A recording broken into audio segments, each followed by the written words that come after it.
Hello दोस्तों, welcome to my channel academic euphoria the educational group.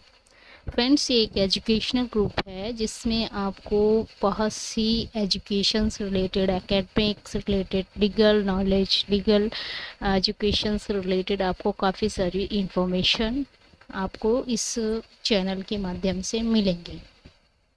तो friends, today I was discuss a new topic for police FIR and zero FIR.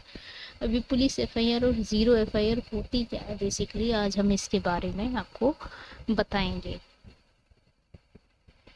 Basically आज हम इस video में 3 तरह के topics को कवर करेंगे। What is FIR, kinds of FIR and who can launch FIR.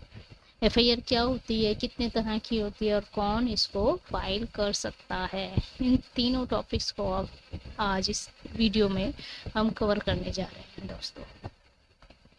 तो सबसे पहले हम बात करते हैं व्हाट इज़ एफआईआर। एफआईआर क्या होती है दोस्तों। एफआईआर जो होती है अकॉर्डिंग टू सीआरपीसी, वो फर्स्ट इंफॉर्मेशन रिपोर्ट होती है। यानी कि इसकी फुल फॉर्म क्या होती है, first information report. Basically, FIR is a written document prepared by police after receiving cognizable offense. Basically दोस्तों क्या होता है, FIR क्या है, एक रिटर्न डॉक्यूमेंट है जो कि प्रिपेयर्ड किया जाता है, किसके थ्रू प्रिपेयर्ड किया जाता है, ऑफिशियल, पुलिस ऑफिशियल के थ्रू प्रिपेयर्ड किया जाता है। कब प्रिपेयर्ड किया जाता है, after receiving about some cognizable offence. दोस्तों यहाँ पे एक वर्ड, एक लीगल टर्म यूज हुई है, कॉग्निजेबल ऑफेंस। अब ये कॉग्निजेबल ऑफेंस क्या होता है, बेसिकली देखिए, लॉ स्टूडेंट कहें या फिर लॉयर्स की बात करें तो सभी लोग इस वर्ड से वाकिफ़ हैं, लेकिन अगर हम जर्नली एक लेमैन की बात करें तो वो नहीं जानते हैं कि कॉग्निजेबल ऑफेंस क्या कहते हैं। तो आज हम आपको इसी थोड़ी सी नॉलेज देना चाहते हैं कि कॉग्निजेबल ऑफेंस बेसिकली क्या होते हैं। देखिए दोस्तों, अकॉर्डिंग टू सीआरपीसी अगर हम बात करें कि सीआरपीसी के अकॉर्डिंग जो हमारा सेक्शन है, सेक्शन 2 सब सेक्शन सी, वो कॉग्निजेबल ऑफेंस की बात करता है। अब ये कॉग्निजेबल ऑफेंस क्या होते हैं, कॉग्निजेबल ऑफेंस वो होते हैं जिसमें कोई भी police officer without warrant arresting कर सकता है। यानी कि अगर किसी पुलिस ऑफिसर को किसी कॉग्निजेबल ऑफेंस के बारे में इंफॉर्मेशन मिली है तो वह उस एक्यूज्ड की विदाउट वारंट अरेस्टिंग कर सकता है। यानी कि उसको प्रीरियर इंफॉर्मेशन देने की ज़रूरत नहीं है, प्रीरियर किसी से परमिशन लेने की ज़रूरत नहीं होती है कॉग्निजेबल ऑफेंस में। और इन अदर वर्ड्स अगर हम कहें तो ऐसी ऑफेंस जिनकी नेचर हीनियस नेचर की होती है, जस्ट लाइक मर्डर, रेप, है ना, इस तरह के नेचर जिसमें जो पनिशमेंट है वो अबव 3 इयर्स या अप टू 3 इयर्स हो सकती है, या डेथ और लाइफ तक भी इस पे पनिशमेंट जा सकती है। इस तरह के जो ऑफेंस होते हैं वो कॉग्निजेबल ऑफेंस कहलाते हैं दोस्तों। अब आगे हम बात करते हैं कि and this information is often registered as a complaint by a person who is the victim of a such crime. ऐसी इंफॉर्मेशन जो किसी विक्टिम के थ्रू दी जाती है और पुलिस क्या करती है, उसको कंप्लेंट के थ्रू से रजिस्टर्ड कर लेती है, उसी को हम एफआईआर कहते हैं। इन अदर वर्ड्स अगर हम बात करें, फ्रेंड्स ध्यान दीजिएगा, एनी पर्सन, यहाँ वर्ड यूज हुआ है एनी पर्सन। अब कोई भी व्यक्ति पुलिस को इन्फॉर्म कर सकता है about any crime, either in writing और इन ओरल फॉर्म। कोई भी व्यक्ति किसी भी क्राइम से रिलेटेड पुलिस को इन्फॉर्म कर सकता है। However many times police does not register FIR on A information provided by A common people. Mostly आपने लोगों ने देखा होगा, आप सभी ने या किसी ने अपनी लाइफ में इस चीज़ कहीं ना कहीं फेस भी की होगी कि जनरली पुलिस जो है नॉर्मल पीपल की एफआईआर को रजिस्टर्ड नहीं करती है। तो इस सिचुएशन में वो लोग क्या करें, इस तरह के लोगों के लिए क्या करते हैं वो लोग, कोर्ट के थ्रू अपनी एफआईआर को रजिस्टर्ड करा सकते हैं। अब ये कोर्ट के थ्रू एफआईआर को किस तरह से रजिस्टर्ड किया जा सकता है दोस्तों, हमारी सीआरपीसी में ही एक बहुत अच्छा प्रोविज़न दिया गया है सेक्शन 156 सब सेक्शन 3 के अंदर, कि जब हमारी जो एफआईआर है पुलिस के द्वारा नहीं रजिस्टर्ड की जाती है, तब वो व्यक्ति क्या करता है, एक कंप्लेंट केस फाइल करता है 156 सब सेक्शन 3 के अंदर, और जो कंसर्न कोर्ट है जुरिडिक्शन जिसके अंदर उसका आता है, उससे उस एफआईआर को रजिस्टर्ड करने के लिए डायरेक्शन मांगता है। ठीक है, तो ये प्रोविज़न हमारा कहाँ दिया गया है दोस्तों, ये प्रोविज़न हमारा सेक्शन 156 सब सेक्शन 3 सीआरपीसी के अंदर दिया गया है। अब आगे बात करते हैं हम दोस्तों। According to section 154 of CRPC 1973 the procedure of an FIR is defined।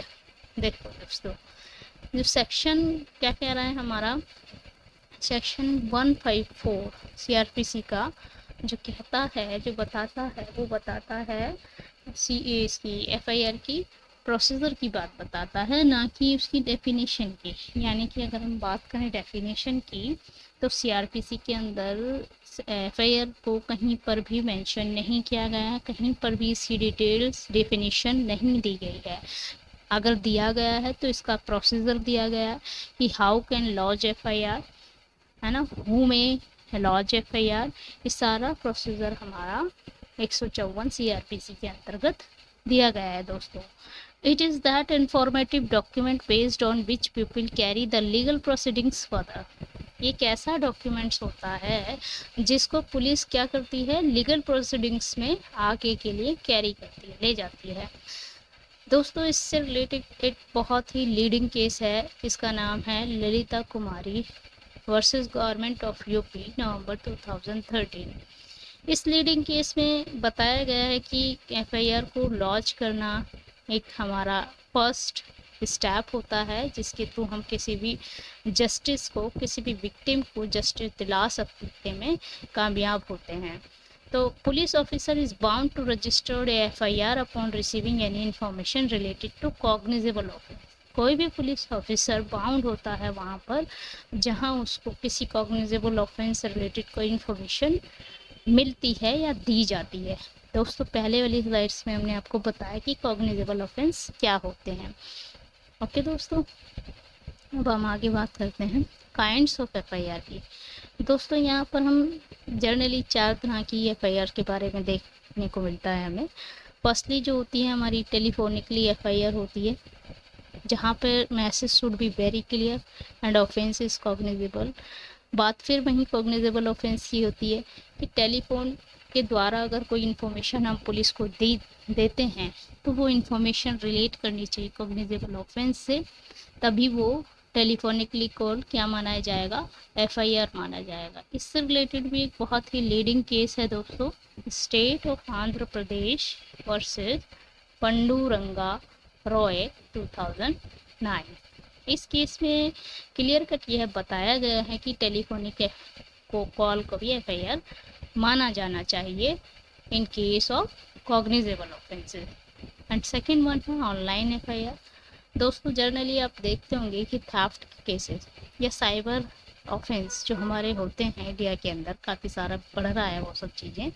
उसके अंदर अब क्या प्रोविज़न आ गया कि डिफरेंट स्टेट ने अपने डिफरेंट पोर्टल लॉन्च कर दिए गए हैं, जहाँ पर जाकर के आप इस तरह के ऑफेंस से रिलेटेड ऑनलाइन एफआईआर कर सकते हैं। थर्ड वन है ज़ीरो एफआईआर। अब ये ज़ीरो एफआईआर क्या है दोस्तों, 2012 से पहले जो था हमारा ज़ीरो एफआईआर का प्रोविज़न नहीं था सीआरपीसी के अंदर। लेकिन क्या होता था कि पुलिस वाले अगर उनके जुरिडिक्शन के अंदर कोई ऑफेंस नहीं हुआ है तो उससे रिलेटेड कोई एफआईआर दर्ज नहीं करते थे और कह देते थे कि भाई ये ऑफेंस हमारे जुरिडिक्शन के अंदर नहीं आता, इसलिए हम इसमें एफआईआर रजिस्टर्ड नहीं कर सकते।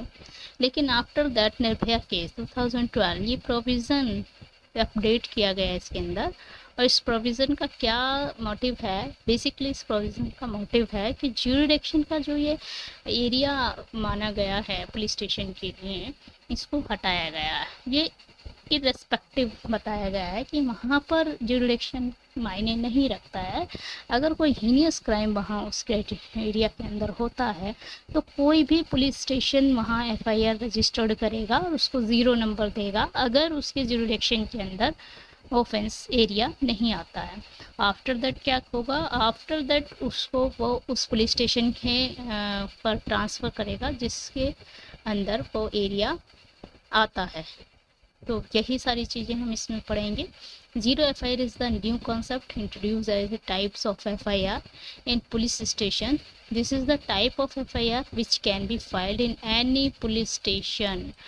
It is irrespective of any kind of jurisdiction area, but the main investigation will take place on the jurisdiction for police station.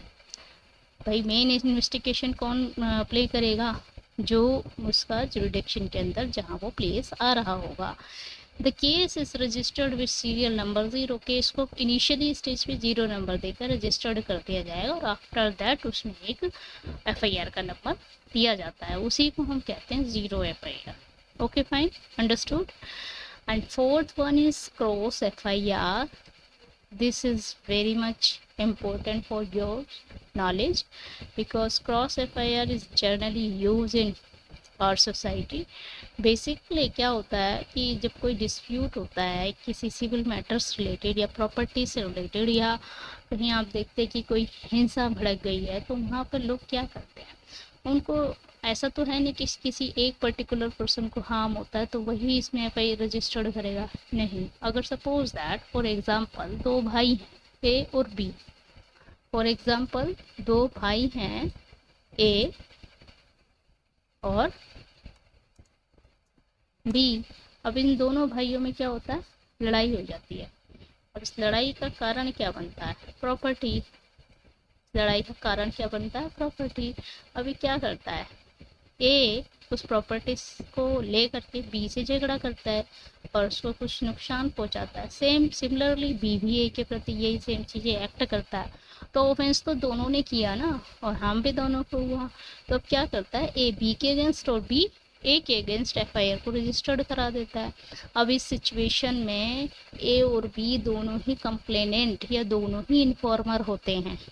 अब जब ये इन्फॉर्मर दोनों होते हैं तो वहाँ पर लॉ थोड़ा सा लीनियंट हो जाता है इन दोनों के प्रति और at the time of compromise इन दोनों के बीच में कॉम्प्रोमाइज़ हो जाता है और ये एक कंपाउंडेबल नेचर का ऑफेंस बन जाता है. ओके फ्रेंड्स, तो आज हमने आपको क्या पढ़ाया? एफआईआर से रिलेटेड चीज़ें बताई, एफआईआर के काइंड्स बताए, कौन एफआईआर को रजिस्टर्ड करता है ये बताया. तो दोस्तों, अगर आपको हमारा ये वीडियो अच्छा लगता है प्लीज़ इसे लाइक कीजिएगा, अपने दोस्तों के साथ शेयर कीजिएगा और अगर आप आने वाले टाइम में इस तरह के वीडियोस चाहते हैं तो प्लीज़ हमारे चैनल को सब्सक्राइब कीजिएगा और साथ ही बेल आइकन को भी प्रेस कीजिएगा. थैंक यू फॉर वॉचिंग दोस्तों.